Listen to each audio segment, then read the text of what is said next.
Nossos alunos do curso pastoral telepresencial, a graça e na paz do Senhor Jesus, que a unção de Deus esteja fluindo na sua vida. Como eu disse na nossa aula anterior, que você possa estar vivendo uma vida no mover de Deus, uma vida no altar, uma vida na comunhão da tenda e uma vida fluindo no manancial de um poço de água viva.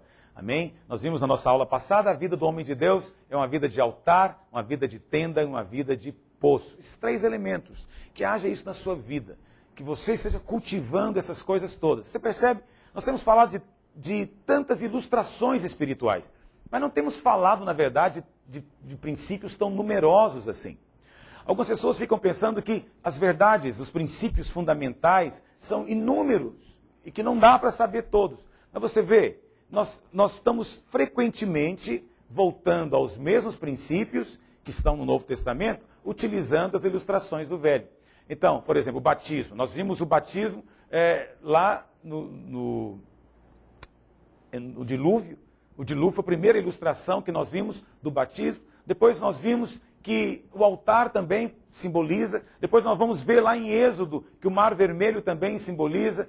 Então, a passagem pelo Rio Jordão também. Então você vê muitas ilustrações para o mesmo princípio. A questão do altar. Nós vimos o altar lá com Noé para uma nova vida. Depois vimos o altar com Abraão, na separação entre Betel e Ai. Depois vimos o altar na vida de Isaac como estilo de vida. Depois vamos ver ainda, não vimos, vamos ver o altar lá no livro de Êxodo, no tabernáculo, que era o primeiro móvel quando se entrava ali. Portanto, é a primeira experiência e também a separação entre a casa de Deus e o mundo. Então você tem um mesmo princípio, muitas ilustrações, ok? Isso é importante você entender. Por quê? Porque você vai ser um pastor, você vai estar ensinando a palavra de Deus. Você tem que ter claro o princípio. Mas você vai lançar mão dessas ilustrações todas durante o seu ministério. Então, num certo momento, você usa mais uma do que outra, mas sempre focando a verdade espiritual. Ok? Isso é importante você entender. Por quê? Porque o meu alvo aqui não é exaurir todo o conhecimento, toda a revelação de um livro. Ainda mais um livro como esse, o livro de Gênesis é muito vasto. Então, obviamente, eu não tenho essa pretensão, porque seria tolo isso. O que eu estou fazendo aqui é dando a você um exemplo, um modelo de como você deve tomar a palavra, abordar a palavra, receber a palavra. E eu espero estar conseguindo isso. Pelo menos tem sido a nossa intenção e a nossa oração. Ok? E falar em oração, vamos ficar de pé e vamos pedir ao Senhor que mova desta maneira nas nossas vidas. Feche os seus olhos. Pai, nós oramos hoje, pelo Teu Espírito move na vida de cada aluno. Move segundo a Tua unção. Move, ó Deus, trazendo entendimento e revelação. Haja no coração de cada um de nós uma disposição clara de obedecer, porque quando nos dispomos a obedecer, então o Senhor nos dá revelação. Haja em nós um coração limpo, porque os que têm coração limpo verão a Deus. Dá-nos o colírio do céu para que possamos ver a realidade daquilo que já possuímos em Cristo. Possamos entender com todos os santos e aplicar com sabedoria essas verdades espirituais na nossa vida, no nosso dia a dia. Ó Deus, forma em nós ministros, forma em nós ministérios, conforme o Senhor tem chamado cada um dos Teus filhos. Sejamos instrumentos úteis nas Tuas mãos, no meio da nossa geração, em nome de Jesus. Amém? Bom, ainda gostaria de investir mais uma aula falando um pouquinho de Isaac. Mas eu gostaria de falar sobre um aspecto da vida de Isaac, que alguns podem às vezes me interpretar mal e podem imaginar que eu estou aqui tentando diminuir a importância do servo de Deus, de Isaac na palavra de Deus. E Deus me livre disso, porque Deus é o Deus de Abraão, de Isaac e de Jacó. Então Isaac, servo de Deus, homem de Deus, mas ele nos dá um exemplo do que eu vou chamar aqui de amadurecimento em vida. Nós precisamos de amadurecer, de avançar, ok? E como nós já estudamos, já vi anteriormente, a principal característica de Isaac é ser o herdeiro.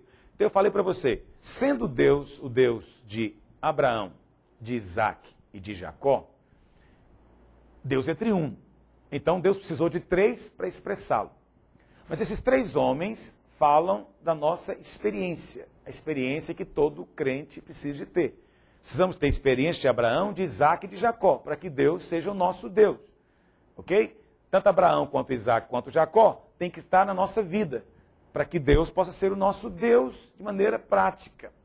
Então, Abraão nos fala de ser chamado, Abraão nos fala de ser escolhido, Abraão nos fala de conhecer a Deus como originador e como fonte, pai, na nossa vida. Mas Isaac aponta para o fato de sermos herdeiros. Recebemos tudo de Deus. Assim como Isaac recebeu tudo do seu pai, nós também recebemos tudo das mãos de Deus e desfrutamos daquilo que o Senhor nos dá. Ok? O terceiro elemento é Jacó. Vamos começar na próxima aula a ver a vida de Jacó. Jacó nos fala de transformação. Ele foi transformado de Jacó em Israel. Portanto, aponta para essa experiência que precisamos de ter, de sermos mudados. Então, Abraão aponta para a obra do pai, Isaac para a obra do filho e Jacó para a obra do Espírito Santo. Tá bom? Então você vê que a palavra de Deus é muito rica e as coisas todas se encaixam. Mas gostaria de ver com você, na vida de Isaac, algumas advertências para nós hoje, quanto ao amadurecimento em vida. Ou seja, Isaac foi um exemplo de alguém que, infelizmente, envelheceu sem amadurecer. Ficou velho, mas não amadureceu. Em Gênesis, capítulo 27, verso 1, diz que Isaac já estava velho. E naquela altura, ele tinha 137 anos. Mas ele só morreu aos 180, ou seja, ele viveu mais 43 depois que ele pensou que ia morrer. Depois que ele achou que iria morrer. E não morreu. Mas, na Bíblia, pastor, o que significa isso? Por que eu estou dizendo isso? É que Isaac, ele ficou velho antes da hora. Não amadureceu, apenas envelheceu. Na Bíblia, do ponto de vista espiritual, então se tem algum irmão aí que está me vendo agora que é idoso, que se acha idoso, e às vezes está pensando que Deus não vai usá-lo mais, ou alguma coisa assim, porque às vezes você está equivocado, ok? Então, do ponto de vista espiritual, o significado da velhice é negativo. Mas Deus espera que a velhice venha acompanhada de amadurecimento. Mas velhice só, na Bíblia, ela nos fala de ruga e nos fala de morte. A velhice é o amortecimento. E nós sabemos que morte é algo que Deus abomina. E lá em Efésios, capítulo 5, verso 26, diz que a igreja não pode ter sintomas de velhice. Olha o que diz. Para que a santificasse, tendo-a purificado por meio de água pela palavra. Esse aqui é um contexto em que a água é a palavra. Para a apresentar a si mesmo, igreja gloriosa. O que é a igreja gloriosa? Primeiro, é uma igreja que não tem mancha. E depois, é uma igreja que não tem ruga. Nem mancha e nem ruga. Bom, a mancha é diferente de sujeira, você sabe disso. Sujeira é algo que é lavado pelo sangue de Jesus, porque sujeira é pecado. E nós somos purificados pelo sangue. Mas preste atenção, existem coisas que não são sujeira, mas que mancham a nossa roupa. A roupa está lavada, porém manchada. O que é a mancha ou a mácula? São aquelas coisas que estão ali impregnados no nosso caráter, no nosso comportamento. E que nos identificam, porque a mancha vira uma identificação. Qual camisa que você quer? Não, aquela que tem a mancha. Entendeu? Então, a mancha tem esse sentido. E podemos ter mancha em roupa, mas tem mancha na pele também. Ter mancha na pele não significa que está sujo, mas que tem uma mancha. A igreja não tem manchas, porque o seu caráter, ele é mudado pela água da palavra. A água da palavra é esse santo cosmético, né? É um cosmético. E ele tem o poder de tirar mancha, mas também tem um outro poder. Tem o poder também de tirar ruga. E ruga, aqui está falando de envelhecimento. Portanto, sinal de morte. Isso é que é sério. Então, a palavra velho, na Bíblia, não descreve maturidade espiritual. Quando fala que algo envelheceu na Bíblia, significa que algo tornou-se agora inútil, não é mais usável. Morte é algo que está fora do padrão de Deus. Aliás, a morte é o último inimigo a ser vencido, né? Deus abomina a morte. E quando eu falo de morte, as pessoas às vezes podem falar, pastor, mas o que você está falando? Morte é o contrário da sensação de vida. Eu não estou falando aqui de algo físico, biológico. Do mesmo jeito que nós temos uma vida biológica, nós também temos uma vida espiritual. São dois tipos de vida. E também do mesmo jeito que alguém morre biologicamente, fisicamente, ele também pode ter uma morte espiritual. Ok? Então preste atenção. Você já viu quando algumas reuniões são pesadas? É porque está cheia de morte. Já viu quando você foi em cultos? Quando você lidou com alguns líderes, conviveu com alguns líderes, você sentiu o que na comunhão deles? Peso, abatimento. O que é isso? Morte. Ok? A vida que Deus tem para nós é uma vida cheia de vida. Ou seja, é uma vida abundante, uma vida que está saindo pelos poros, que está sobrando, dá para você e dá para os outros também. Então, Deus não aceita nada que procede da morte. Vamos ver alguns exemplos na Bíblia. O primeiro exemplo é o maná. A Bíblia fala que Deus não aceitava nada, que o povo pegasse nada no dia seguinte. Todos os dias o maná caía. Mas quem resolvesse guardar o maná para o dia seguinte, o maná se perdia, apodrecia, cheirava mal e dava bicho. Você vê, o maná era algo de Deus ali. Foi Deus que deu. Mas uma vez que tornou-se envelhecido, aí ele perde essa característica do céu. Entendeu? Uma vez que está envelhecido, tornou-se cheio de morte.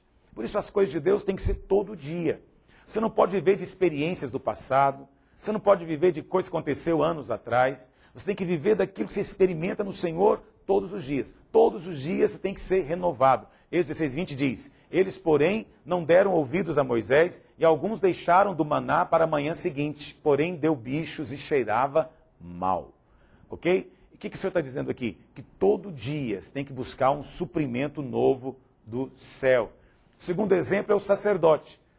O sacerdote no Velho Testamento não podia se contaminar com morto. Ok? Ele não podia tocar morto. O sacerdote podia tocar morto apenas da família muito próxima, que era esposa e filhos. Ok? Mas não podia tocar em outro morto. Por quê? Porque o sacerdote é aquele que estava ministrando na presença de Deus. Então ele não podia estar lá tocando no morto e depois vir ministrar a Deus. Porque não há comunhão entre o nosso Deus e a morte. Olha o que diz lá em Levítico 21:1. Disse o Senhor a Moisés, fala aos sacerdotes, filhos de Arão, e dize-lhes, o sacerdote não se contaminará por causa de um morto entre o seu povo. Ok? Agora, você vai dizer, pastor, é o sacerdote. Sim, nós somos sacerdotes hoje. Pedro diz que nós somos raça eleita e sacerdócio real. Você é sacerdote. João diz em Apocalipse, para o nosso Deus os constituíste reino e sacerdotes. Você é o sacerdote nessa nova dispensação. Ok? E a morte a qual estamos nos referindo hoje, não é a morte física, mas agora é aquela morte ligada às coisas do espírito. Então precisamos ter muito cuidado para não termos comunhão com aquilo que é morte, para não irmos a lugares cheios de morte. Ok? Para não, quando eu falo cheio de morte, é aquilo que em nome de Deus, mas está morto. Tem nome de que vive, mas está morto. Tem muito cuidado com isso, porque essas coisas contaminam. Né? O nazireu era aquele que era consagrado ao Senhor. Todo aquele que é consagrado ao Senhor tem que fugir da morte.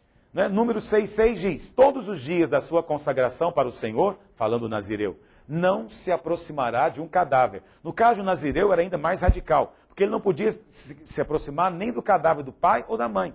Ninguém, porque a consagração do nazireu era diferente do sacerdote. Hoje, além de sacerdotes, nós somos também nazireus. Por um lado, somos sacerdotes, porque fomos feitos filhos. E uma vez somos filhos, somos da linhagem, da ordem de Melquisedeque. Por outro lado, nós também nos consagramos voluntariamente, como um nazireu.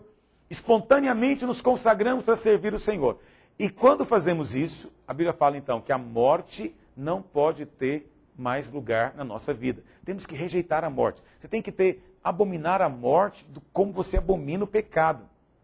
Às vezes eu fico preocupado com os nossos pastores, eu quero divertir você desde já. Entende? Nossos cultos têm que ser lugar cheio de vida. Agora, não confunda vida com uma única expressão. Uma vez eu falei isso para um pastor, o que ele fez? Ele comprou um jogo de luzes, colocou lá no prédio da igreja, fez um palco. E aí todo domingo tinha lá uma discoteca. Ele ligava luzes, né, começava a pular e dizia, vamos ter vida. Presta atenção. Isso é tolice, ok? Vida significa que tem dias que você faz festa, mas tem dias que você também chora. Tem momentos que é noite, tem momento que é dia. Tem momento de chuva e tem momento de seca. Tem hora que está subindo a ladeira, tem hora que está descendo. Querer transformar a vida toda numa coisa assim plana, rasa, do mesmo jeito, é tolice. Mas não importa o momento que você está vivendo, tem que ser cheio de vida. Ok? Então, não me interprete mal. Nosso culto tem que ter intensidade, tem que ter fluir de Deus, tem que ter mover de Deus, mas do jeito que Ele quiser mover. Se hoje Ele quer mover com quebrantamento, então vida vai se expressar com lágrimas. Mas se amanhã Ele quer mover com júbilo e celebração, então vida vai se expressar com danças. Ok? Então a vida tem muitas expressões, mas a gente sabe quando algo está vivo. E também sabemos quando algo está morto. Mesmo que não conseguimos definir vida. Pode perguntar para qualquer biólogo o que é vida. Ele não vai saber definir para você o que é vida. Então, a biologia estuda a vida, mas nem sabe definir o que é. Nós também não sabemos definir o que é vida, mas sabemos quando está morto. É como a luz. Eu não sei definir luz. Né? Se um cego pergunta o que é luz, como é que você vai responder para ele? Você não sabe dizer o que é luz. Você só consegue experimentar, porque você sabe quando não tem luz e sabe quando tem. Assim também acontece com a vida. A vida na sua célula, a vida nas reuniões da igreja. Você tem encargo para ministrar essa vida, para manter essa vida?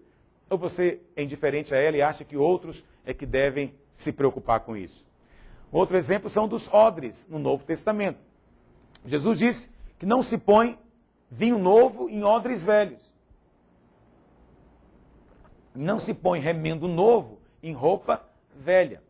O vinho aponta para o mover de Deus, mas o odre nos fala das estruturas da igreja. Deus sempre tem um vinho novo para trazer. O problema é que, eventualmente, os odres envelhecem. Os odres envelhecem. E quando os odres envelhecem, eles perdem flexibilidade. O odre não era feito de barro, ele era feito de couro. Por quê? Para aguentar a fermentação, ele dilatava. Mas, eventualmente, quando ele ia envelhecendo, ele ia endurecendo, enrijecendo, até que ele se rompia, trincava. E se você colocar um vinho novo ali naquele odre que ficou velho, quando começar a fermentação, ele não vai ter flexibilidade, ele vai se romper. Jesus diz, vai perder os dois, tanto o vinho quanto o odre. Ok? Então uma coisa muito comum que eles faziam era passar o azeite naquele odre feito de couro, para torná-lo de novo flexível. Um dos sintomas de envelhecimento sem amadurecimento é quando nos tornamos rígidos, inflexíveis. É quando não conseguimos mais acompanhar o mover de Deus para contê-lo na nossa vida. Ok? Então, você precisa dessa unção, ser ungido com esse óleo, para de novo receber essa flexibilidade, para ser hidratado. Porque nós também somos o odre. A nossa estrutura como igreja é odre. E somente a unção de Deus pode nos manter frescos e flexíveis, aptos a seguir o mover de Deus. Segunda coisa que a gente vê a respeito de Isaac, é que Isaac ficou cego. Isaac já não enxergava bem mais. Isso está aqui no capítulo 27. Isaac ficou cego. A cegueira também é um sintoma espiritual. Primeiro, Isaac não amadureceu em Deus. Segundo, ele ficou cego. O que significa essa cegueira aqui? Significa que Isaac não sabia mais discernir o que estava acontecendo ao seu derredor. Em outras palavras, ele perdeu discernimento espiritual. Infelizmente, parece que isso era algo na sua vida já antigo. quando seus 2 filhos nasceram, Deus já havia falado com ele. O mais velho vai servir o mais novo. Tem 2 nações dentro de você. Mas lembra, o mais novo é que eu escolhi. Mas Isaac, por alguma razão, cresceu. Aliás, não é que ele cresceu. Por alguma razão, enquanto seus filhos cresciam, ele tinha preferência por Esaú. Mas Deus já havia falado para ele que a bênção deveria ser para Jacó. Mas Isaac preferiu caminhar pelas suas preferências pessoais. Por isso ele chamou um dia Esaú e falou, traz para mim uma caça, porque eu vou liberar a bênção sobre a sua vida. Que coisa! Deus já havia falado, presta atenção, Deus já havia dito, o mais velho vai servir o mais novo é onde vai estar a bênção. Ok? Mas Isaac resolveu liberar a bênção de acordo com a sua preferência natural e os seus conceitos naturais. Isso é cegueira. Isso é cegueira. Qual que é um problema muito sério nas igrejas? É a tal da preferência pessoal. Isso acontece em todos os níveis. Quando acontece no nível do novo convertido, é compreensível. Eu gosto mais da pregação do João do que do José. Entendo, é novo convertido. Vai ter que superar isso em algum momento. Mas é muito ruim quando acontece no inverso. Pastores, quando vão estabelecer obreiros, não fazem pela direção do Espírito, mas fazem por preferência pessoal. Então, isso tornou-se até em alguns lugares algo meio doutrinário. Quantos pastores eu ouço dizendo, não, eu só posso colocar na minha equipe aqui se tiver identificação comigo. Eu tenho que identificar comigo porque um princípio fundamental é essa identificação. Ou seja, eu e ele, nós nos gostamos um do outro, assim, nos sentimos bem um com o outro, então por isso trabalhamos. Isso é ser natural na obra de Deus. Nós colocamos na nossa equipe quem Deus manda, não é quem eu gosto. Obras prevalecentes avançam por causa disso. Você pode vir aqui em Goiânia e conversar com meus pastores. Nós já abrimos dezenas de igrejas, muitos pastores foram ordenados aqui. Hoje em Goiânia tem mais de 40 pastores. Nenhum deles foi ordenado porque é meu aparentado, nem foi ordenado porque eu me identifico mais com eles. Entende? Alguns pastores eu não tenho nenhuma afinidade natural, mas eu não tenho que ter. Eu tenho que ter afinidade no Espírito. E eu tenho que discernir a voz de Deus. Deus está levantando esse homem, esse irmão. Então, para isso tem que haver coerência. Por que muitas igrejas não conseguem levantar líderes? Alguns falam, pastor, qual o segredo de levantar líder? Um dos segredos é esse. Ser espiritual, não ser cego. Deus está levantando o irmão, não importa se ele não gosta de jogar bola com você. Você é futebolista, mas ele não é. Não importa se ele é uma pessoa pacata, tímida e você é extrovertido. E daí? Você tem que ser sensível. Deus está levantando esse irmão. Deus está movendo na vida dele.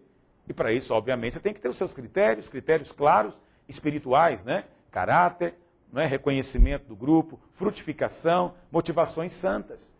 Uma vez que há esses critérios, qualquer um que se enquadrar nele, você tem que estar aberto. Não só para aqueles que você gosta. Porque tem irmão, vamos ser francos, tem irmãozinho que é chato, não é verdade? Você senta com ele e não abre a boca. Aí você fica enlouquecido de tédio, porque o irmão não cumpre a conversa. Aí você fala, não vou colocar esse irmão na minha equipe. Mas esse irmão, quando Deus move através dele, é glória. Você tem que ser atento a isso. Mas infelizmente Isaac preferiu caminhar pela preferência pessoal. Esaú é mais másculo, esse rapaz é forte, ele é caçador, peludo, cabeludo. É muito masculino. Jacó, ele gosta de fazer cozinhadinho com a mãe, fica ali na cozinha cozinhando, né? Não tem pelo, é um menino liso, ele não percebo nele esse rompante para ser um caçador. Mas Esaú tem tudo isso. Natural. Outra coisa, parece que Esaú era tão bonzinho, um filho tão bonzinho, mas Jacó, desde pequeno, parecia tão problemático, um menino tão natural. Isso é cegueira. Não escolha com base nessas preferências naturais. Aquele irmão ali vai ser um grande obreiro, um menino inteligente, fala bem, né? Um menino formado, olha o porte dele, olha a voz dele, que vozeira. Tudo isso é coisa natural, meu Deus do céu. E pensar que tem igrejas que pastores são levantados com base nesses critérios, isso dá náusea na gente. Homens de Deus não são avaliados por isso. A respeito de Paulo, 1 Coríntios 1 Coríntios 11, se não me engano, 1 Coríntios 10, 2 Coríntios, aliás. 2 Coríntios 10, se não me engano, os coríntios falavam de Paulo o seguinte: as cartas dele são boas, escreve bem, mas a presença dele é fraca, desprezível. Olha o que falaram de Paulo. Então Paulo não tinha aquela presença, talvez não fosse esse pregador aclamado de multidões. Mas você tem que ver o seguinte: Deus apareceu para ele na estrada de Damasco, Deus levantou esse homem, é apóstolo, o evangelho que ele prega é para nós. Coisa séria, coisa séria.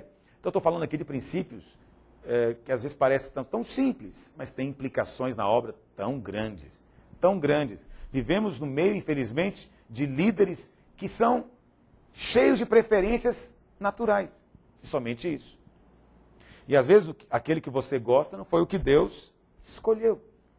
Terceiro, Isaac liberou a bênção segundo o conceito natural. Então, primeiro, ele era cego, nem percebeu o que Deus queria e tinha preferências naturais e queria liberar a bênção com base nas emoções dele. Mas a terceira coisa é ainda pior. Ele liberou a bênção com base exclusivamente no natural. Então, o que acontece? Como eu já disse, Deus já havia escolhido Jacó, mas Esaú tentou liberar a bênção com base no sentimentalismo. Então, olha o que diz lá em Gênesis 25, verso 21. Isaac orou ao Senhor por sua mulher, porque ela era estéril, e o Senhor lhe ouviu as orações. E Rebeca, sua mulher, concebeu. Os filhos lutavam no ventre dela. Então disse: se é assim, por que vivo eu? E consultou ao Senhor. Respondeu-lhe o Senhor: 2 nações há no teu ventre, 2 povos nascidos de ti se dividirão. Um povo será mais forte que o outro, e o mais velho servirá ao mais novo. O mais novo, portanto, foi aquele que foi escolhido para ter a bênção. Então, muito cuidado com conceitos naturais para fazer a obra de Deus.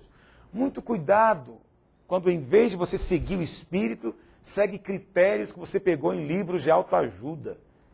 Muito cuidado. A palavra de Deus é que é o parâmetro.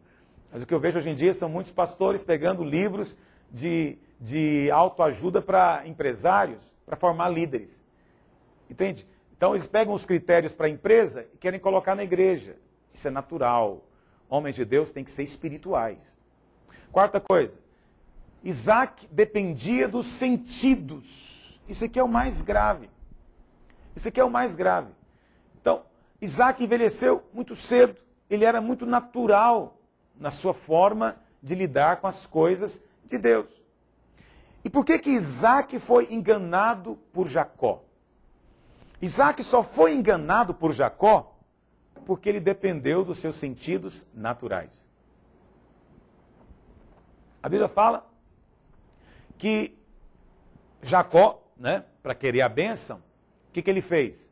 Ele colocou a roupa usada do irmão e colocou o pelo ali de cabra no braço. E aí, o pai dele, já velho e cego, precisava de liberar a bênção. Porque Deus tem os seus ungidos, ainda que seus ungidos tenham limitações, são ungidos. E Jacó foi para receber a bênção. Chegando lá,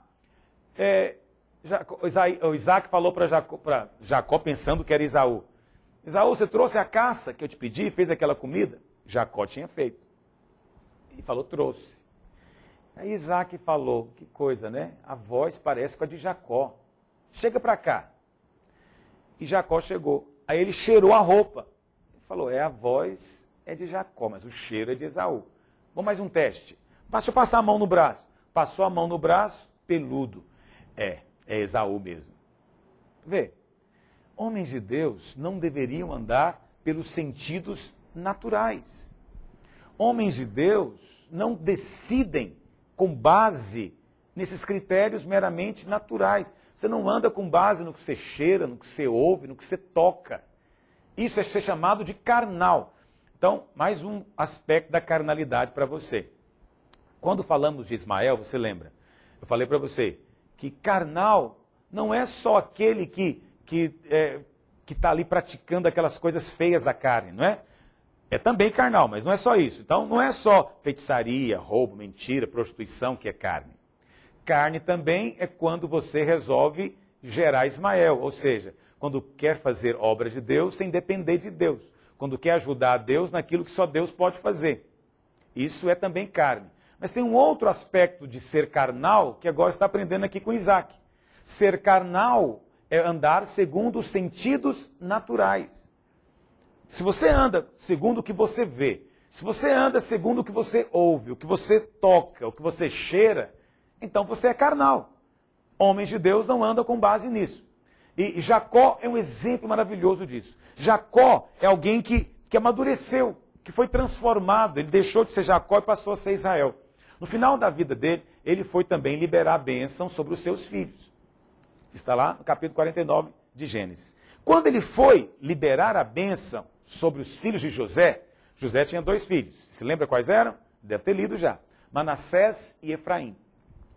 Quando Jacó foi liberar a bênção sobre os 2 filhos de José, quando foi liberar a bênção, ele cruzou os braços e colocou a mão direita, que simboliza força na Bíblia, na cabeça do mais novo e a mão esquerda no mais velho. Aí José falou para Jacó assim, não, meu pai, não é assim.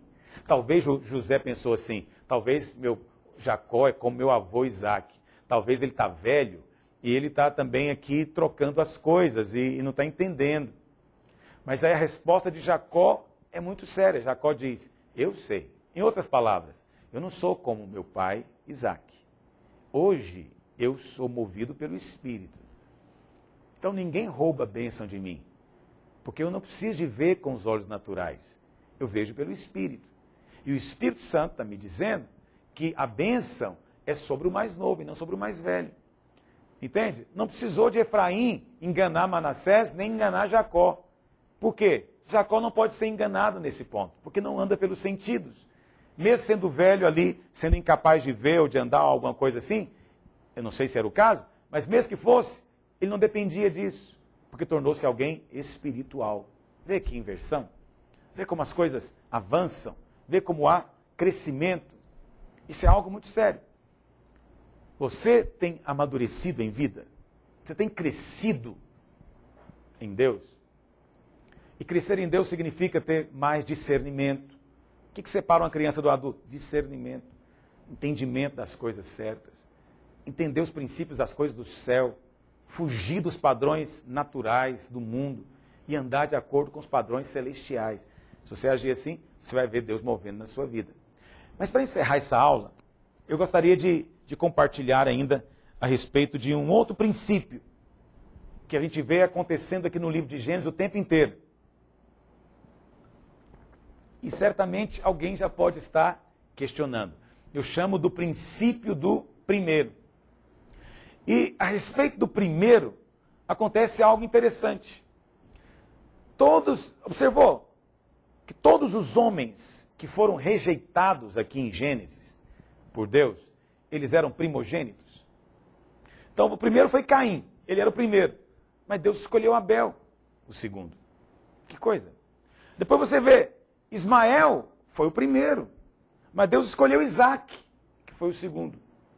Depois, Esaú foi o primeiro, mas Deus escolheu Jacó, o segundo. Depois, Manassés era o primeiro, filho de José, mas Deus escolheu Efraim, o segundo.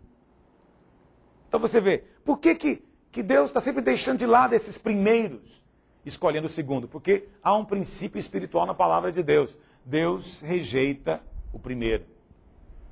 Deus sempre rejeita aquele que quer se posicionar no primeiro.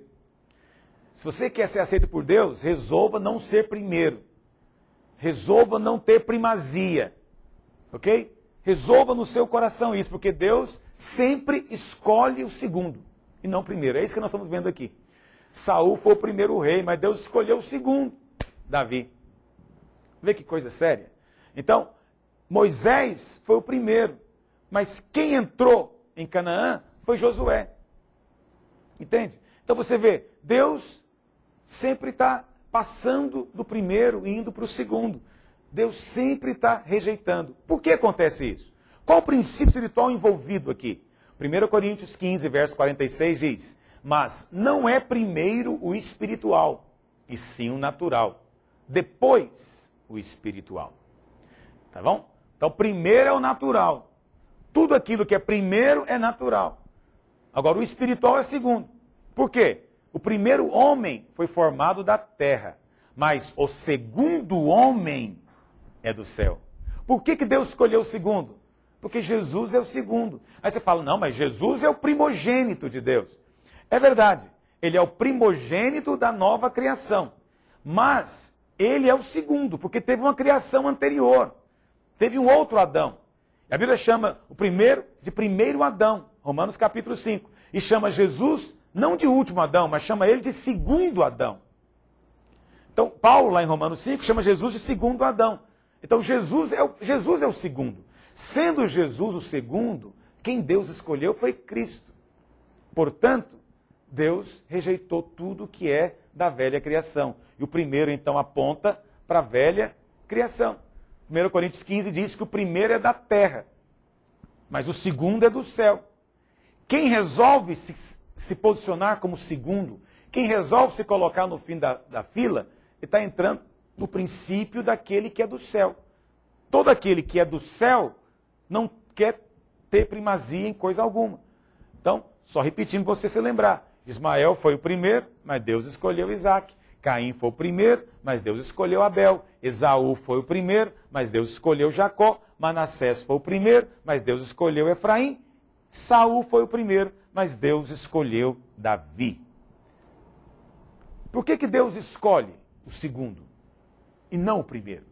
Por que não é primeiro que deveria ser escolhido? Lá em Êxodo, nós iremos estudar juntos isso, mas você certamente como aluno já deve ter lido, já ouviu dizer isso. Por ocasião da última praga que Deus mandou sobre o Egito, a 10ª praga, Deus então disse que aquela praga seria a morte dos primogênitos.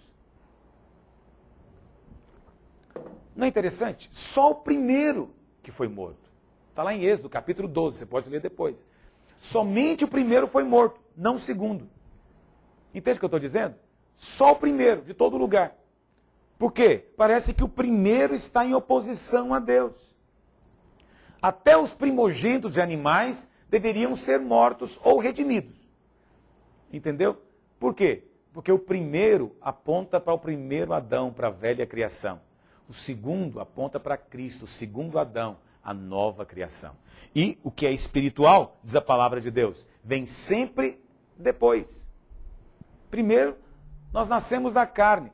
Depois nascemos do Espírito. Se nós nascemos primeiro da carne e depois do Espírito, isso significa que Deus rejeitou o primeiro, porque o primeiro tornou-se carne. É que é a velha criação. Paulo diz em 1 Coríntios 15, que primeiro é o Espírito. Não é? João 3,6 diz, o que é nascido da carne é carne, mas o que é nascido do Espírito é Espírito. Mas eu só posso nascer do Espírito depois de nascer da carne. Então, tudo aquilo que é da carne pertence ao primeiro. Tudo aquilo que é do mundo, que é da velha criação, pertence ao primeiro Adão. Mas tudo aquilo que é da nova criação, tudo aquilo que é do Espírito, pertence ao segundo Adão, que é Cristo. O que a Bíblia diz é que Deus rejeitou a velha criação. E Deus escolheu a Cristo. Portanto, Deus escolheu a nova criação. Mas em que você pode aplicar isso no seu dia a dia? De que nos fala o primeiro? Só Deus é o primeiro. Então, tudo aquilo que é colocado como primeiro, toma o lugar de Deus. Por quê? Primeiro nos fala do mais forte. Primeiro nos fala do mais capaz. E força e capacidade pertencem a Deus. O primeiro é o campeão. Quando nós falamos do primeiro, estamos falando do vencedor. Mas o único que é vencedor é Cristo, é Deus. Portanto, tudo que é colocado em primeiro está tomando um lugar que já tem dono. Só Deus é o primeiro. Só o Senhor é o primeiro em todas as coisas. Só Ele tem a primazia. O primeiro também nos fala de glória. E por isso mesmo de orgulho. Mas a glória pertence só a Deus. Jesus disse que na oração do Pai Nosso, né, que o reino, o poder e a glória pertencem a Deus. E reino, poder e glória são do primeiro. De quem que é o reino? O reino é do primogênito. De quem que é a glória? É do campeão. Entende? Mas quem é tudo isso? Cristo. Cristo hoje não é mais o unigênito, é o primogênito. Portanto, tudo é dele. O primogênito é que de fato herda o trono. Em qualquer monarquia é assim. Não é o segundo nem o terceiro. É o primeiro que vai tomar o lugar do trono. Então quem vai sentar no trono mesmo é Cristo, porque ele é que é o herdeiro. Nós vamos estar junto com ele, mas Cristo é o primeiro. Quem quer se colocar como primeiro, assume um problema espiritual. Entende? Porque o primeiro nos fala disso. Quem está querendo glória, está querendo ser o primeiro. O primeiro nos fala de preferência, primazia. E somente Deus pode ter primazia em todas as coisas. Resolva ser o segundo. Sempre dê oportunidade. Até os primeiros frutos, diz a Bíblia lá em Levítico, eram incircuncisos. Os primeiros frutos não podiam ser colhidos. Tinha que deixar cair no chão para adubar a planta. Nem era para ser comido. Tudo que é primeiro pertence a Deus. Esse é o ensino da Bíblia. Tudo que é primeiro pertence a Deus. Em toda a Bíblia você vê que Deus reservou algumas coisas exclusivamente para si. Lá em Gênesis, no Éden, Deus falou para Adão, Adão, você pode comer de todas as árvores do jardim, todas. Eu não tenho noção de quantas árvores havia ali. Talvez milhares, milhões de árvores. Adão podia comer de todas. Deus separou só uma para ele. Porque aquela única árvore separada para Deus, ela falava de que havia Deus. De que tinha alguém que tinha uma primazia. Que tinha algo que era só dele. Que ninguém poderia tocar. Isso significa zelar por uma posição de ser Deus na nossa vida. Entendeu o que eu estou dizendo? Porque se Adão pudesse comer de todas as árvores, ele seria como Deus. Mas a maneira de Deus ser Deus é separando algo para si. E Adão resolveu pegar o que era de Deus. Resultado, veio a maldição. Veio a maldição. Depois nós vemos que Deus separou para si tudo que é primeiro. Se você lê lá no texto de Gênesis capítulo 4, você vai ver que Abel trouxe para Deus das primícias do rebanho. Mas Caim trouxe só do melhor da terra. Por que Deus se agradou da oferta de Abel? Pelas razões todas que eu já ensinei para você. Mas tem uma razão extra que eu não mencionei. A oferta de Abel foi aceita porque Abel deu o primeiro para Deus. O primeiro é de Deus. E quem fica com o primeiro vai ter problema. Sabe por quê? Porque Deus rejeita o primeiro. Ou o primeiro é dele, ou o primeiro vai estar em guerra contra ele. Então qualquer um que fica com a primícia para si, que toma para si o que é de Deus, vai ter problema. Entende? Então há certas coisas que são de Deus. Um outro exemplo é o dízimo. A Bíblia fala que o dízimo é de Deus. 90% você pode usar, mas o dízimo é de Deus. É como a árvore do conhecimento do bem e do mal. É de Deus. É como a primícia, é de Deus. Deus separa algumas coisas exclusivamente para Ele. Entendeu? Quando alguém resolve ser ou tomar a posição do primeiro, está tomando a posição de Deus. E de que nos fala ser o segundo? O segundo é aquele que ninguém lembra, não é? Alguém lembra do segundo lugar de qualquer campeonato, em qualquer época? Ninguém lembra do segundo. O segundo não é nada. O segundo não significa coisa alguma. O que mais? O segundo não tem glória. Na verdade, o segundo é lembrado só como aquele que perdeu. Né? Como eu coloquei aqui embaixo. O segundo é aquele que perdeu a decisão do campeonato. Nada mais do que isso. O segundo nunca pode dizer que é o mais forte, porque tem pelo menos um mais forte do que ele. Então o segundo é o mais fraco. Entendeu o que eu estou dizendo? O segundo nunca pode dizer, eu sou o mais, ou sou o máximo, eu sou o único, eu estou no pódio. O segundo não pode dizer. Na verdade, o segundo tem que manter uma postura de humildade, porque está comprovado que tem alguém melhor, maior, mais forte do que ele. Comprovou-se, porque ele perdeu, mas esse é o segundo. Mas o segundo nos fala daquele que toma a cruz. O segundo nos fala daquele que renuncia a posição, reino, poder e glória. O segundo nos fala daquele que se humilha. O segundo é aquele que se curva ante o verdadeiro campeão, que é Deus, que é o Senhor Jesus. Por isso, o segundo é que é abençoado. Porque o segundo nos fala da humildade. O segundo nos fala daquele que não tem outra alternativa, aliás, a não ser se humilhar, a não ser se render diante de Deus. Bom, eu resolvi separar essa aula para falar desses aspectos da vida de Isaac. Porque Isaac é o verdadeiro segundo. Ismael é a expressão máxima do primeiro. Porque quando Deus mandou Abraão levar Isaac para ser sacrificado, ele disse, leva Isaac teu único filho. Ismael nem contado foi. Por que não foi contado? Porque o primeiro é rejeitado por Deus. Isso não é uma questão pessoal, é uma questão de posição, é uma questão simbólica. É o que o primeiro significa hoje, é isso que é relevante. É o que a posição significa hoje, isso é que é sério. Por isso, rejeita qualquer coisa que leve você a tomar primazia a algo que pertence exclusivamente a Deus. Amém? Isso traz uma advertência e seriedade que nos protege nessa caminhada no nosso ministério. Amém? Deus possa abençoar cada um dos nossos queridos alunos, nossos irmãos, e até a nossa próxima aula.